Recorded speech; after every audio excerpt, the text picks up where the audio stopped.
Hello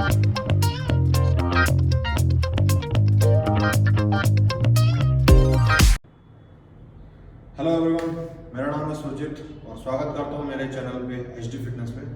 और आज का टॉपिक रहेगा हमारा चेस्ट के रिलेटेड। हम कैसे अपने अपर चेस्ट, मिडिल चेस्ट और लोअर चेस्ट को स्ट्रॉन्ग कर सके। अगर हमारा अपर चेस्ट वीक है तो किस प्रकार से हम अपने अपर चेस्ट को स्ट्रॉन्ग कर सके, क्या वर्कआउट से हमारा अपर चेस्ट स्ट्रॉन्ग होगा, कितने रैप्स लगाना है, कितना सेट्स लगाना है। अगर हम मस्कुलरिटी कर रहे हैं, अगर हम वेट लॉस कर रहे हैं और उसको अगर हमको चेस्ट के मसल्स को, स्ट्रॉन्ग मसल्स को अगर रिपीटेड दिखाना है तो किस प्रकार से हम वर्कआउट कर सकते हैं। और अगर हमारा चेस्ट मसल्स को ग्रो करना है, अगर हम गेनिंग फेज में है तो कैसे हम वर्कआउट कर सकते हैं। और मिडिल, लोअर और अपर, ये तीनों को हम किस प्रकार से हम आज ट्रेन कर सकते हैं, ये आपको मैं एग्जीक्यूट करके बताऊंगा। तो चलिए स्टार्ट करते हैं। तो गाइस, आप देख सकते हैं मैं एक इंक्लाइन बेंच के सामने खड़ा हूँ। तो मैं जब भी वर्कआउट करता हूँ, मैंने प्रीवियसली भी बहुत सारे वर्कआउट ट्राई किया है और मेरा अपर चेस्ट कंपेयर टू मेरा मिडिल और लोअर वीक था। तो उसको मैंने कैसे डेवलप किया है कि मैंने अपने रूटीन में सबसे पहले चेस्ट का वर्कआउट में स्ट्रेचिंग के बाद सबसे पहले मैं बारबेल इंक्लाइन बेंच में बारबेल प्रेस करता हूँ, उसमें 3 सेट्स करता हूँ। और रैप रेंजेस रहता है मेरे कंपटीशन के टाइम में, जब मैं लीन करता हूँ तब मेरे रैप रेंजेस रहते हैं 15 से 12 के बीच में। जब मैं गेन कर रहा हूँ तो वो रहता है 12, 10, 8, ये तीनों के बीच में मैं रखता हूँ। तो मैं एग्जीक्यूट करके दिखा रहा हूँ कि कैसे मैं अपर चेस्ट के लिए मैं बारबेल से वर्कआउट करता हूँ। तो इनिशियली पहले मैं तो सेटिंग करता हूँ, पहले मेरा सेटिंग पोजीशन ठीक करता हूँ। अगर ये ज़्यादा ऊपर अगर और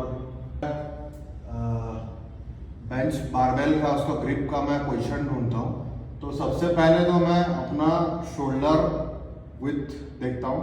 शोल्डर विड्थ मेरा सीधा है और मुझे बार को वहाँ से पहले ग्रैब करना है शोल्डर विड्थ से, और थोड़ा सा 2-3 इंच में और थोड़ा सा वाइडर ग्रिप पकड़ता हूँ मेरा शोल्डर विड्थ से। ग्रिप करने के बाद फर्मली वेट लेता हूँ और आप देख सकते हैं मेरा ग्रिप स्ट्रेट, मेरा नकल्स ऊपर की तरफ फेस कर रहा है, ना कि ऐसे ट्विस्ट करते हुए।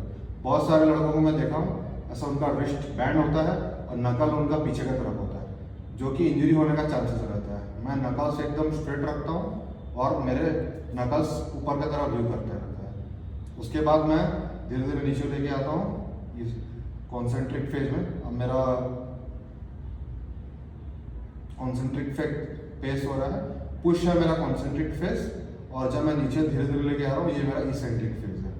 तो बैक मेरे खुल रहे हैं इसमें और इसमें मेरा बैक स्क्वीज्ड होता है। तो मेरा ध्यान बारबेल उठाने पे नहीं, मेरा ध्यान रहेगा चेस्ट को कैसे करके इसेंट्रिक और कॉन्सेंट्रिक। तो कॉन्सेंट्रिक में कहाँ तक लेके जाना है और इसेंट्रिक में कहाँ तक लेके जाना है, मैं आपको एग्जीक्यूट करके बता रहा हूँ। जब मैं इसेंट्रिक फेज में जाऊँगा, मेरे हाथ अब तो मेरे बेंच के बराबर तक आएंगे, 90 डिग्री एंगल्स तक, यहाँ तक मैं लेके आ रहा हूँ। उसके बाद मैं वहाँ से फिर से पुश कर रहा हूँ, लेकिन मेरे हाथ मैं ऐसा लॉक नहीं करूँगा, वो भी वहाँ पे 98% के ऊपर जाएगा। और यहाँ से मैं फिर रिटर्न धीरे धीरे स्लो उसको नीचे लेके आऊँगा, अगेन 90 डिग्री पे, अगेन ऊपर को बिना लॉक करते हुए 90% पे। ऐसे ही मैंने लगाना है 12 से 10, 8 ऐसा पर सेट्स में। स्टार्टिंग में जब मैं वेट कम लगाता हूँ तो मैं 12 रैप लगाता हूँ। उसके बाद थोड़ा सा वेट बढ़ाने के बाद मैं 10, उसके बाद 8। उसके बाद अगर मेरा और एक सेट लगाने का मन है तो मैं वहाँ पे रैप को 8 में रखता हूँ, बस मैं उसका वेट बढ़ा देता हूँ। इस प्रकार से हम वेट को बढ़ाते हैं और उसको रैप थोड़ा थोड़ा कम करके क्यूमुलेटिव लोडिंग करते हैं। साथ ही साथ हमारा पैक का अपर चेस्ट के लिए वो बेस्ट वर्कआउट रहता है। तो गाइस, इंक्लाइन बारबेल प्रेस के बाद मैं incline close grip dumbbell press करता हूँ, ताकि मेरे अपर चेस्ट के इनर चेस्ट के पार्ट पे वो ज़्यादा मसल्स हिट कर सके। क्लोज ग्रिप में मेरे अपर चेस्ट के इनर पैक्स पे बहुत अच्छा प्रेशर आता है। तो मैं एग्जीक्यूट करके बता रहा हूँ। बेंच हमारा ज़्यादा ऊपर ऐसा नहीं जाएगा।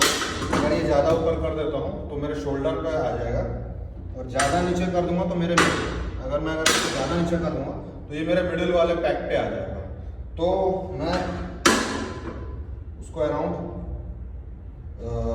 अप टू 45 डिग्री के आसपास में 45 टू 40 डिग्री के आसपास मैं इसको रखूँगा, और मेरा बेंच का पोजीशन ऐसा रहेगा कि मुझे फील हो कि मेरे अपर चेस्ट के मिडिल पार्ट पे प्रेशर आ रहा है। तो मैं आपको दिखाने के लिए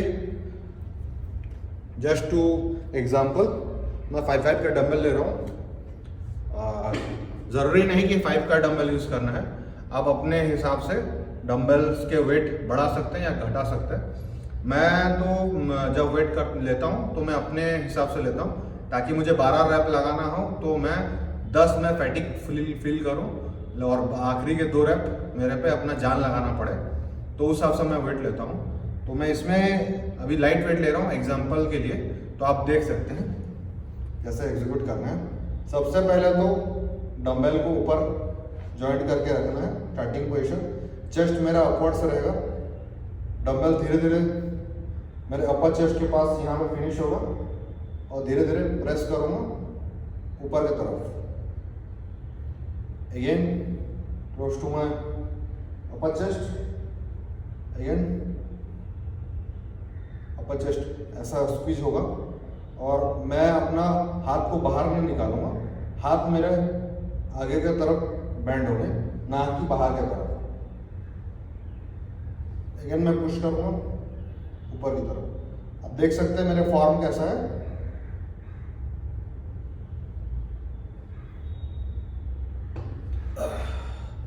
तो गाइस इसको आप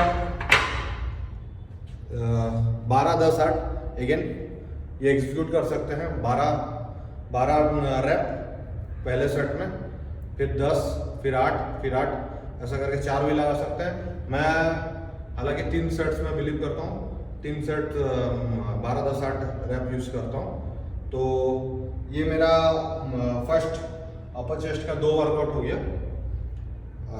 अगर मेरा मूड है तो मैं फिर ये अपर चेस्ट का क्लोज ग्रिप का 3 सेट के बाद, तो मैं बेसिकली मैं फिर से आपको दिखा रहा हूँ कि अपर चेस्ट के क्लोज ग्रिप के बाद मैं फिर अपर इंक्लाइन बेंच में फिर से मैं उसको फ्लाइंग मूवमेंट करके दिखा रहा हूँ, और क्लोज ग्रिप के बाद फिर मैं फ्लाइंग करता हूँ इंक्लाइन बेंच में, इंक्लाइन डंबल फ्लाइंग।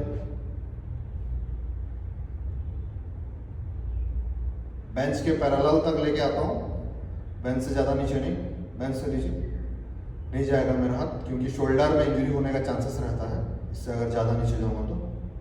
अगेन ऊपर की तरफ स्विच, अपर चेस्ट की तरफ पैरेलल रहेगा, मेरे बेंच के पास तक पैरेलल रहेगा। फिर अगेन स्ट्रेट, क्लोज करने का जरूरत नहीं, आप ऊपर तक रख सकते हैं, 90% तक ही जाएगा, हाथ स्ट्रेट करने का जरूरत नहीं है। जब मैं नीचे तरफ लेके आऊँगा तब थोड़ा मेरा हाथ बैंड हो जाएगा, बाकी जब ऊपर लेके जाऊँगा हाथ मेरा स्ट्रेट रहेगा।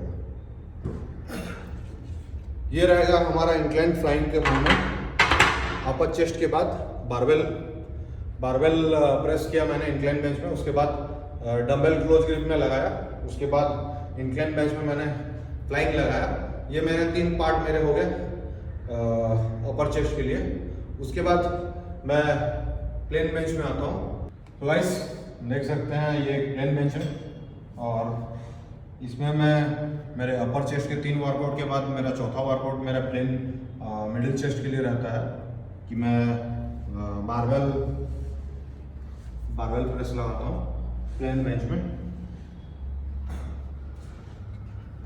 अगेन ग्रिप ऐसे ही रहेगा जैसे कि शोल्डर, मैंने मूवमेंट अपना शोल्डर से पहले चेक कर लिया है, मेरा शोल्डर वेट इतना है, तो मैं थोड़ा सा 3-4 इंच ग्रैब करके उसको बढ़ाऊंगा।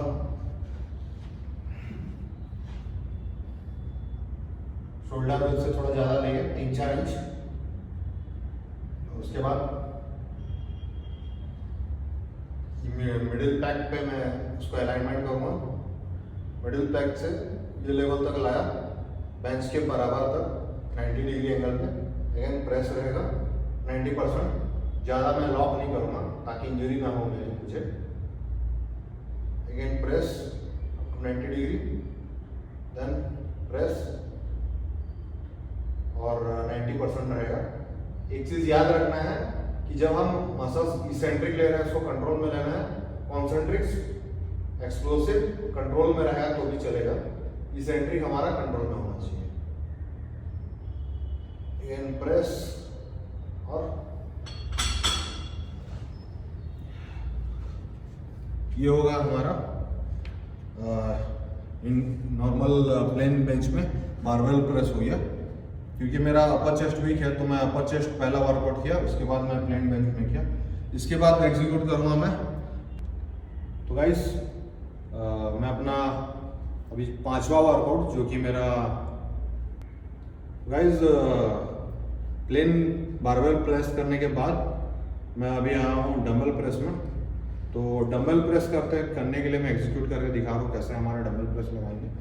तो फिलहाल मैं कम वेट ले रहा हूँ आपको सिर्फ दिखाने के लिए। 5 का डंबल ले रहा हूँ। अगेन आप अपने हिसाब से डंबल को ले सकते हो और अपने हिसाब से वेट ले सकते हो। 12 10 8 लगाना है। सिंपल मूवमेंट है, आपको बहुत इजीली समझ में आएगा।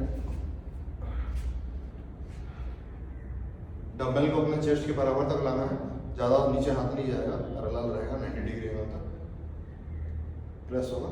जब भी हम नीचे जाएंगे हमारा डंबल ऐसा नीचे नहीं रहेगा, आउटर साइड थोड़ा सा उठ के रहेगा ताकि मसल्स कॉन्ट्रैक्ट करने में हमको इजी हो। और बहुत लोग ऐसा जोड़ते हैं, जोड़ने का जरूरत नहीं है। हमारे हाथ को रेस्ट पोजीशन में लाने का कोई जरूरत नहीं है। हम थोड़ा सा हाथ को बेंड करके भी रखें तो ज्वाइंट करने का जरूरत नहीं है। अगेन 90 डिग्री एंगल पे और पुश करेंगे up to 90%। Again 90 degree angle पे पुश करेंगे 90%। तो गाइस जब भी आप वेट लेते हो ईगो लिफ्टिंग मत करिए। मैं जिम में बहुत सारे लड़कों को देखता हूँ जितना वो उठा नहीं सकते लेके उसमें सपोर्ट लेके 15-20 रैप लगाते हैं, 12-12 सपोर्ट लेके लगाते हैं।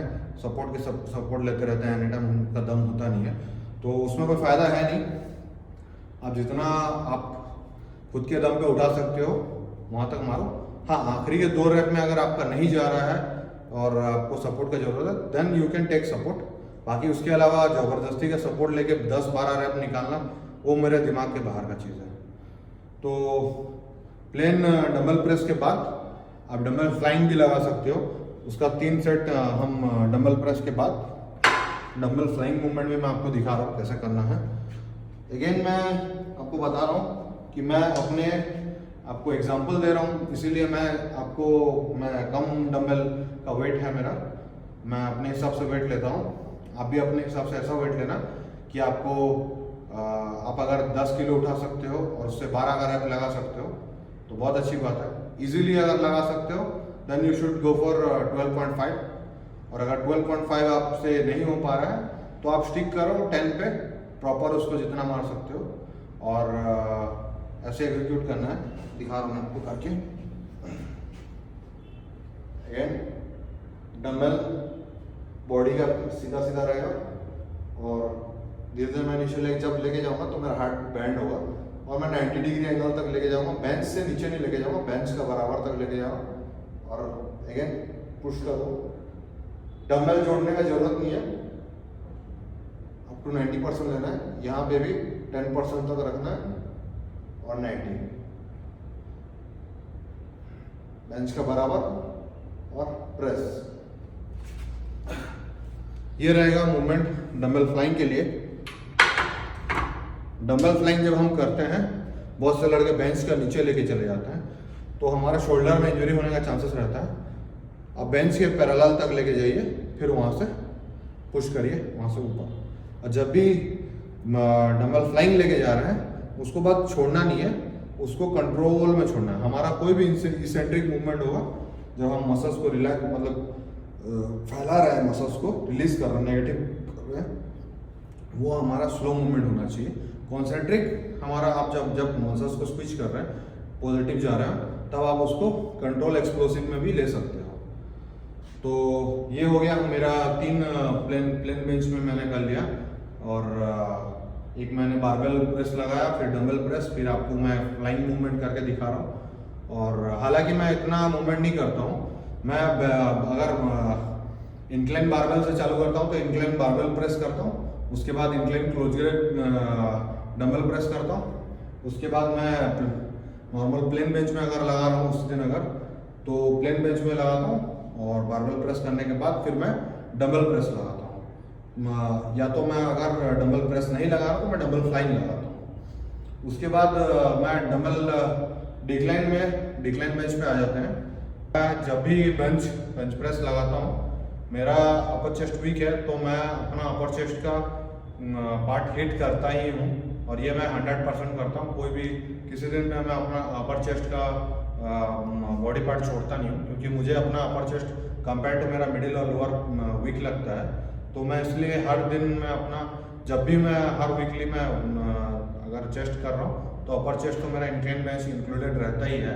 तो अगर आपका अपर चेस्ट वीक है तो आप इंक्लूडिंग आपका रहेगा ही रहेगा। ये मस्ट करना है आपको, अपर चेस्ट का बारबेल प्रेस और डंबल क्लोज ग्रिप में आपको लगाना ही है। और उसके बाद आपका अगर मिडिल पैक के लिए अगर हिट करना चाहते हैं तो प्लेन बेंच में आप बारबेल प्रेस भी लगा सकते हैं, साथ में डंबल प्रेस भी और डंबल फ्लाइंग भी। और अगर आपका उस दिन अगर मिडिल पैक को आप हिट करना नहीं चाहते हैं तो आप डिक्लाइन बेंच में भी डिक्लाइन बारबेल प्रेस भी लगा सकते हैं, डिक्लाइन डंबल प्रेस भी लगा सकते हैं। तो मैं डिक्लाइन बारबेल प्रेस का एग्जीक्यूट करके दिखा रहा हूँ। तो जिस दिन मैं इंक्लाइन करता हूँ और मैं साथ में प्लेन करता हूँ, उस दिन मैं डिक्लाइन का सिर्फ एक ही करता हूँ, या तो मैं प्लेन बेंच नहीं करता हूँ और मैं सिर्फ अपर और लोअर के लिए अगर हिट कर रहा हूँ तो मैं डिक्लाइन बेंच में डिक्लाइन बारबेल प्रेस लगाऊंगा, साथ में डिक्लाइन डंबल प्रेस भी लगाता हूँ। तो मैं एग्जीक्यूट करके दिखा दे रहा हूँ कैसे करना है। ये मेरा जिम का एक स्पेशलिटी डिक्लाइन बेंच है, जो कि आप पैर के लेंथ के हिसाब से अप डाउन कर सकते हैं। अभी जो लेंथ पे है ये मेरा पैर के लिए सूटेबल है, तो मैं पहले तो बैठ जाता हूँ ये, उसके बाद मैं अपना पैर के हिसाब से उसको सेट करके पैर रख लूँगा। और सेम प्रोसीजर है प्लेन और इंक्लाइन के जैसा।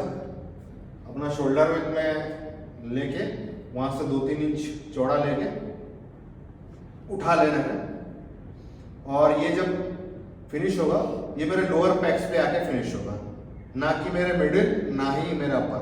ये फिनिश होगा मेरे लोअर चेस्ट पे। और प्रेस मूवमेंट होगा, जब भी मैं डाउन जाऊंगा 90 डिग्री एंगल पे रहूंगा मैं, उससे ज़्यादा नीचे नहीं। अगेन प्रेस होगा 90%, ना कि मैं अपने हाथ को लॉक कर रहा हूँ, हाथ थोड़े मेरे ऊपर भी बैंड रहेंगे। डाउन होगा 90%, अगेन थोड़ा सा बैंड रहेंगे। इसको मैं 10 से 12 रैप निकालूंगा जब मैं स्टार्टिंग में हूँ।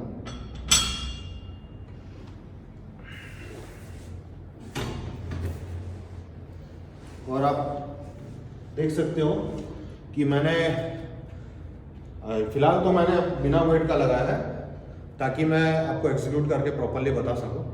जब मैं वेट लगाता हूं तो मैं इतना वेट लगाता हूं। इनिशियली फर्स्ट जब मैं लगाता हूं तो मैं 10 से 15 kg बोथ साइड में लगाता हूं, ताकि मैं उससे अपना 12 रैप निकाल सकूं। नॉट इजीली, मॉडरेट वेट में रखता हूं, ज़्यादा हैवी नहीं कि ज़्यादा लो भी नहीं। मॉडरेट वेट में मुझे 10 से 12 रैप निकालना है, फॉर्म को बरकरार रखते हुए। आप कभी भी वर्कआउट करोगे, कोई भी वर्कआउट करो, आपका फॉर्म बहुत इंपॉर्टेंट होता है। वही आपका मसल हाइपोट्रोफी का मेन इंपॉर्टेंट थिंग होता है। मसल हाइपोट्रोफी में उसमें 2 चीज़ आ जाते हैं। एक वेट लिफ्टर जो करते हैं, आपका वेट लिफ्टर से वेट को उठाते हैं तो उनका मायोफिब्रल हाइपोट्रोफी होता है, जो कि मैं आगे के बहुत सारे वीडियो में बताऊंगा कौन सा हाइपोट्रोफी क्या चीज़ के लिए होता है। तो अभी ऊपर बता दे रहा हूँ। जो वेट लगा के जब वेट लिफ्टर मारते हैं, जब खाली उसको उठा के नीचे डाउन करते हैं, उनको 1 से 3 रैप के अंदर रखना होता है, वो मायोफिब्रल हाइपोट्रोफी होता है। और जो हम जिम में करते हैं, जो हाइपोट्रोफी जो मसल्स के डेवलपमेंट के लिए होता है, वो होता है साइटोप्लाज्मिक हाइपोट्रोफी होता है, और मायोफिब्रल का हाइपोट्रोफी के बीच में रहता है। तो बेस्ट हाइपरट्रॉफी होता है हमारा 12-10-8 रैप के अंदर हमारा सबसे अच्छा मसल्स हाइपरट्रॉफी होता है, टिश्यू ब्रेकडाउन होता है और उसी हिसाब से मसल फिर डेवलप करता है हमारे डाइट के हिसाब से।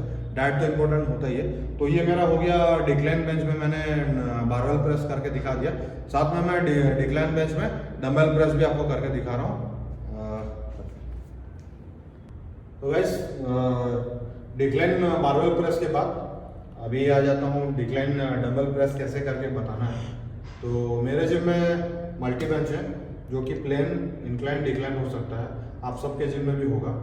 तो अगर नहीं है तो इंक्लाइन डिक्लाइन बेंच में आप लगा सकते हो, जहाँ पे मैं कर रहा था डिक्लाइन बारवेल प्रेस कर रहा था वहाँ पे भी आप लगा सकते हो, और या तो मल्टी बेंच में यूज़ करके उसको डिक्लाइन करके डिक्लाइन बेंच भी मार्बल डंबल प्रेस भी लगा सकते हो। बहुत इजी है, कोई डिफिकल्ट है नहीं। आपको दिखाने के लिए मैं फ़िलहाल तो 5-5 के डंबल लेके बता रहा हूँ, आप चाहे तो आपका बॉडी वेट के हिसाब से वेट ले सकते हो। अगेन डंबल में भी सेम प्रोसीजर है, हम हमारे बेंच के 90 डिग्री एंगल बनाएंगे बॉडी से और प्रेस करेंगे। शोल्डर लेवल से ज़्यादा नीचे नहीं जाने का, क्योंकि उससे हमारा शोल्डर में इंजरी होने का चांसेस है। और हम आगे की तरफ करेंगे और हमारे लोअर पैक को स्विच करेंगे। जब भी नीचे जाएंगे कंट्रोल में जाना है, बस छोड़ नहीं देना है। इसेंट्रिक फ्रेस कंट्रोल में होना चाहिए। प्रेस हो गए और इसी प्रकार हम हमारे डिक्लाइन बेंच को भी रख कर सकते हैं। और मैंने आपको इंक्लाइन, प्लेन, डिक्लाइन तीनों बेंच के वेरिएशन जो वर्कआउट मैं करता हूँ वो वेरिएशन मैंने करके बता दिया है। आगे के जितने भी मेरे तीनों पैक्स के लिए मैं जो वर्कआउट करता हूँ, जैसे पैक डेक बटरफ्लाई हुआ और क्रॉसओवर मूवमेंट्स, तो मैं आपको करके बता रहा हूँ। और जो जिसके लिए हमारे क्रॉसओवर और पैक डेक मशीन के पास चलेंगे, तो चलिए वहाँ पे चलते। तो गाइस मैंने इंक्लाइन, डिक्लाइन, प्लेन तीनों बेंच के वेरिएशन मैंने दिखा दिया है। अब है पैक डेक, जो कि मेरे तीनों पैक्स पे फ्लाइंग मूवमेंट का ही है, एक सीटेड फ्लाइंग जैसा मूवमेंट है। ये मेरे तीनों पैक्स पे असर करेगा। तो इसके 2-3 वेरिएशन मैं आपको करके दिखाऊंगा, जो कि एक प्लेन वेरिएशन होगा जो बटरफ्लाई में हम पैक डेक क्रॉसओवर करते हैं। वेट आप इतना ले सकते हैं ताकि इतना वेट लगाए कि अपने हिसाब से उसको वेट आप 10 से 12 और 8 रैप लगा सकते हैं। इतना वेट ले लीजिए। और इनिशियली जब आप ये बेंच पे ये पैक डेक पे आएंगे, तो स्टार्टिंग में आपको आपका नी आपका कमर 90 डिग्री पर रख सकते हैं, तो बहुत अच्छा है। जैसे कि उसके लिए आप बेंच को नीचे सेट कर सकते हैं और इस प्रकार से आप सेट करने के लिए उसको इनिशियली गाइड ले सकते हैं। जैसे कि मैं अपना अपर, मिडिल और लोअर तीनों पैक्स को एक साथ मूवमेंट करूँगा।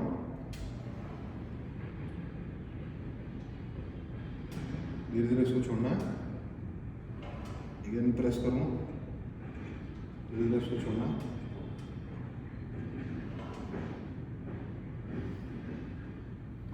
इसेंट्रिक फेज में मेरा ये स्लो जाएगा। जब मैं कॉन्सेंट्रेट करूँगा तो एक्सप्लोसिव स्पीड होने से भी चलेगा, लेकिन जब भी मैं पीछे लेके जाऊँगा इसेंट्रिक स्लो होना चाहिए।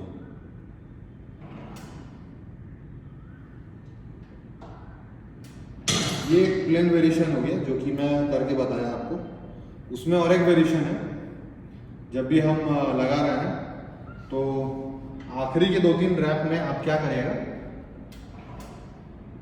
होल्ड पोजीशन में रहेंगे, चेस्ट को स्विच करके दबा के रखेंगे और 5 काउंट तक करेंगे।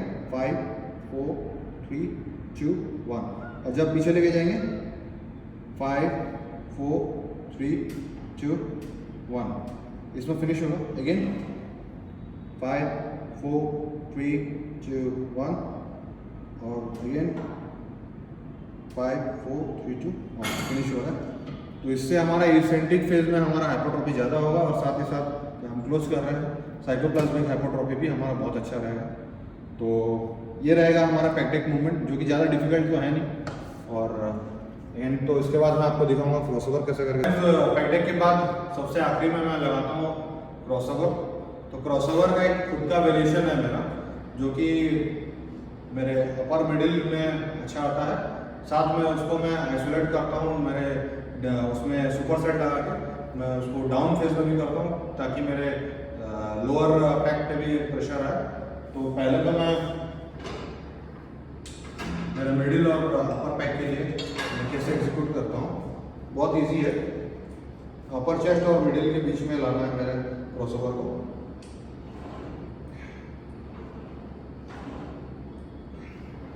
जब भी पीछे लेके जाऊंगा मैं कंट्रोल में लेके जाऊंगा इसको।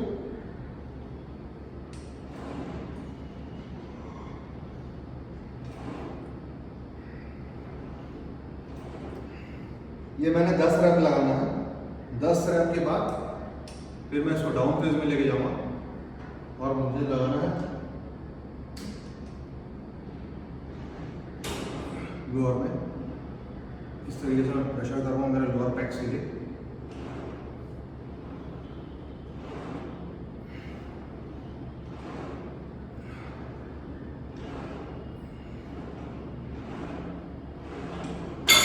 तो मुझे सुपर सेट लगाना है 10 अप 10 डाउन, और थोड़ा अगर डिफिकल्ट होता है तो 5 अप 5 डाउन कर सकते हैं, या अगर इजी हो रहा है तो 15 up 15 down. Max to max मैं 20 अप 20 डाउन करता हूँ, ताकि मेरे मिडिल अपर मिडिल लोअर तीनों पैक्स का काम इजीली हो सकता है। ये थोड़ा सा नॉर्मल हमारे जो क्रॉसओवर मूवमेंट से थोड़ा सा अलग है, मगर इजी हो सकता है अगर प्रॉपरली किया जाए तो बहुत इफेक्टिव है। चेस्ट के पैक के लिए बहुत अच्छा काम करता है। आखिरी में लगाता हूँ, आप भी लगा के देखिएगा, बहुत अच्छा काम करता है। तो मुझे आशा है कि मेरा वीडियो आज आपको बहुत अच्छा लगेगा। जय भोले, जय मां सरस्वती। इसी बात को लेकर मैं मेरा वीडियो को ख़त्म करूँगा, और आगे आने वाले वीडियो को भी देखने के लिए मेरा चैनल को लाइक्स और सब्सक्राइब बहुत सारे करिए, ढेर सारा करिए। नहीं करिएगा तो फिर वीडियो बना नहीं पाऊंगा, मुझे अगर सपोर्ट नहीं मिलेगा। मेरे को आपको सपोर्ट की ज़रूरत है। तो थैंक यू गाइस।